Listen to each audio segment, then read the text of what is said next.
Hello students. तो last class में हमने बात किया था कि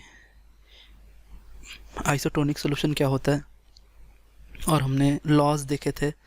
लॉ ऑफ आइसोटोनिक सॉल्यूशन देखा था। फिर हमने मोलर मास डिटरमाइन किया था आपके ऑस्मोटिक प्रेशर को यूज़ करके, है ना।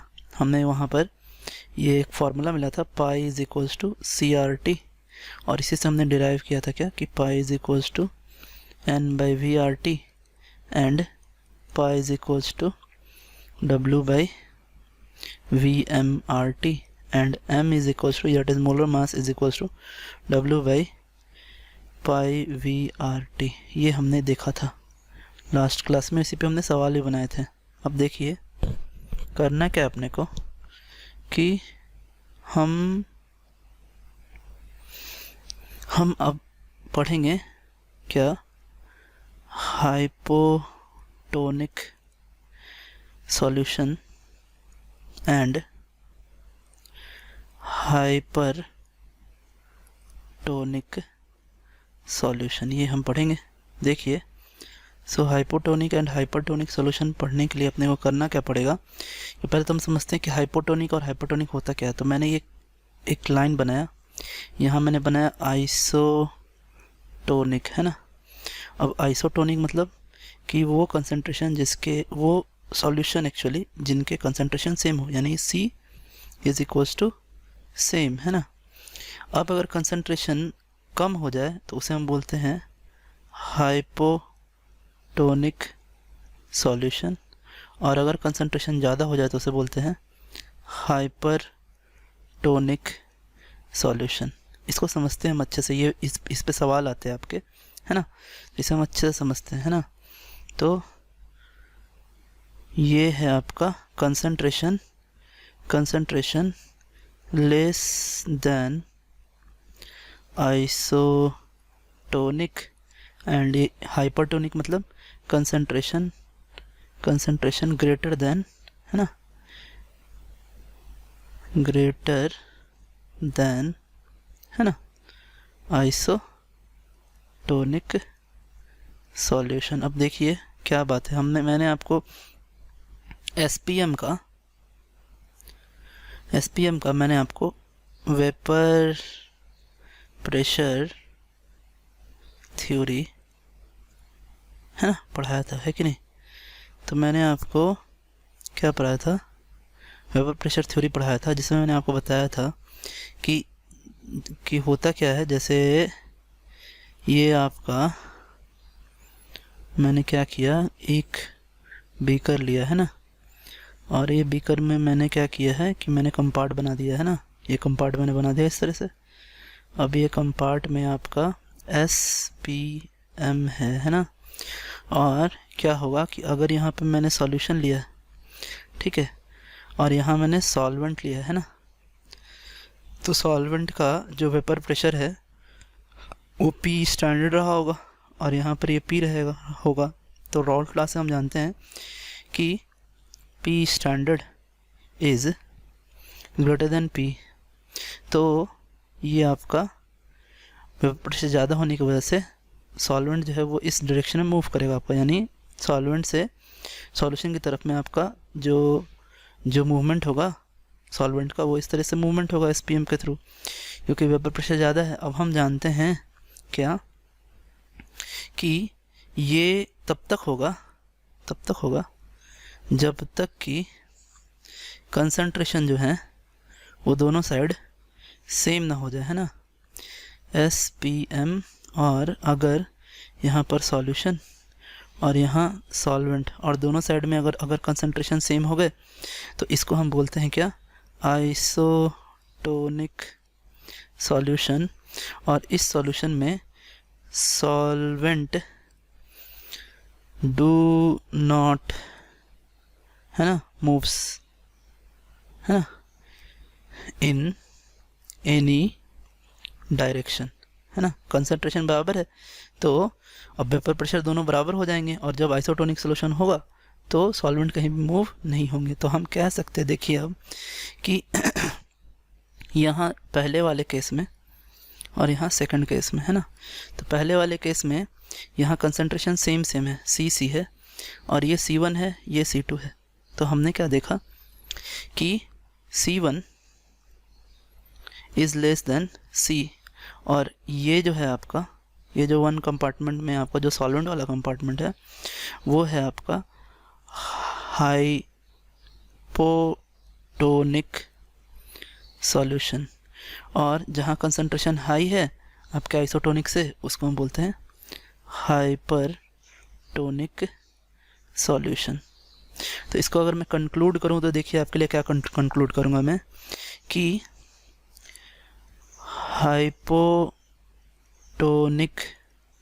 सॉल्यूशन से हाइपरटोनिक सॉल्यूशन, है ना, मूवमेंट होता है किसका, सॉल्वेंट का।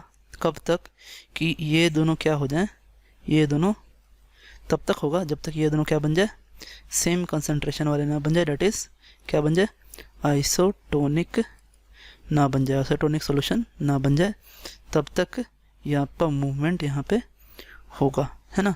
तो इसीलिए इसका एक एक्सपेरिमेंट देखते हैं हम। आइए, क्या है कि हमने क्या किया, ये आपका एक बीकर लिया, ये दूसरा बीकर लिया, और ये हमने क्या किया, तीसरा बीकर लिया, ठीक है।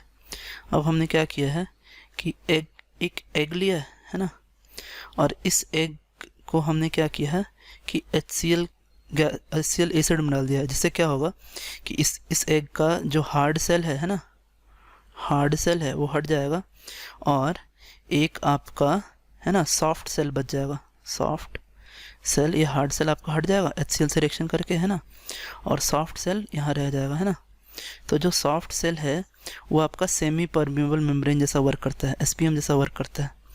अब हमने क्या किया, ठीक है, कि हमने इस एग को पहली बार फर्स्ट स्टेप में इस एग को हमने नॉर्मल वाटर में डाला, ठीक है। नॉर्मल वाटर में हम डालेंगे तो क्या होगा कि ये एग जो है, अब देखिए एग इसमें जैसे गया, तो आपको मैं यहाँ बताता हूँ कि स्टेप 1 में एग और इसके चारों ओर वाटर, ठीक है। तो एग के अंदर आपका क्या है कि आपका हाइपरटोनिक सॉल्यूशन है, और एग के बाहर आपका हाइपोटोनिक सॉल्यूशन है, और इस वजह से क्या होगा कि वाटर जो है वो अंदर चला जाएगा, और एग जब आप निकालेंगे फर्स्ट स्टेप के बाद, तो एग का जो साइज़ है वो थोड़ा बड़ा हो जाएगा पहले से, ठीक है। देखिए ये जो साइज़ था वो साइज़ से बड़ा हो गया यहाँ से जब हमने निकाला इसे। तो फिर इस एग को अगर हम क्या करें कि NaCl सॉल्यूशन में अगर हम डाल देते हैं, है ना, तो जब हमने इसको यहाँ डाला तो अब क्या होगा, देखिए कि एग का साइज़ जो है वो बड़ा हो गया थोड़ा, है ना, और ये आपका क्या है ना, देखिए ये है आपका कि ये हमने इसे कहाँ डाल दिया है, NaCl प्लस वाटर वाले में डाल दिया है ना, और जब डाल दिया है तो ऐसे डालने पे क्या होगा ये कि अब बाहर हो जाएगा आपका हाइपरटोनिक सॉल्यूशन, और अंदर हो जाएगा, इन शॉर्ट लिखता हूँ, हाइपोटोनिक, है ना। तो अब क्या होगा कि हाइपो से हाइपर की ओर आपका क्या होगा, सॉल्वेंट मूव करेगा, और सेकंड स्टेप में जो एग है उसका साइज़ फिर से क्या हो जाएगा, छोटा हो जाएगा, है ना। अब अगर हम फिर से इसे क्या करें कि फिर से हम इसे नॉर्मल वाटर में डालें, वाटर में डाल दें, तो नॉर्मल वाटर में डालने पर ये फिर से आपका देखिए क्या होगा, फिर स्वेल कर जाएगा, फिर वाटर अंदर चला जाएगा इसके अंदर। क्यों ऐसा क्यों हुआ, क्योंकि एग जो है, एग के अंदर फिर से हाइपरटोनिक है, और बाहर क्या है, हाइपोटोनिक सॉल्यूशन है, और ये आपका क्या आ जाएगा, अंदर की ओर वाटर जाएगा, और फिर से आपके लास्ट स्टेप में जो एग हम निकालेंगे वो क्या हो जाएगा, उसका साइज़ बड़ा हो जाएगा, है ना। तो ये आपका पूरा कंसेप्ट था। आपके हाइपर हाइपो है ना का कुछ कंक्लूजन मैं आपको और लिखवा दूं। आइए, क्या है कंक्लूजन्स। क्या होता है कि जब कभी भी आपका जो मूवमेंट होती है ना, तो लो वेपर प्रेशर है ना, देखिए, सो लो वेपर प्रेशर है ना, लो vapour pressure means high concentration है ना, high concentration, and high concentration means hypertonic solution. And इसका मीनिंग ये निकल के आ रहा है कि ऑस्मोटिक प्रेशर भी क्या है आपका, क्या है, हाई है ना, हाई ऑस्मोटिक प्रेशर है, क्योंकि हम जानते हैं कि pi is directly proportional to concentration है ना। फिर यहाँ पर high vapour pressure means low concentration is means क्या आपका कि हाइपोटोनिक सॉल्यूशन है ना, और इसका मतलब आपका क्या कि लो ऑस्मोटिक है ना प्रेशर, ठीक है। और ये जो है आपका क्या होगा अब कि ये हमने ऐसा लिखा है ना, तो ये आपका लो ऑस्मोटिक प्रेशर दिखाएगा। और ये आपका कंप्लीट जो था वो आइसोटोनिक, हाइपोटोनिक और हाइपरटोनिक था। इसमें बहुत बच्चों को कन्फ्यूज़न होता है कि किधर लो वेपर प्रेशर होगा, किधर हाई वेपर प्रेशर होगा, किधर लो कंसंट्रेशन होगा, किधर हाई कंसंट्रेशन होगा। ये सब मैंने आपको जो है बता दिया है ना। तो आज के लिए इतने ही students. Thanks, have a nice day students.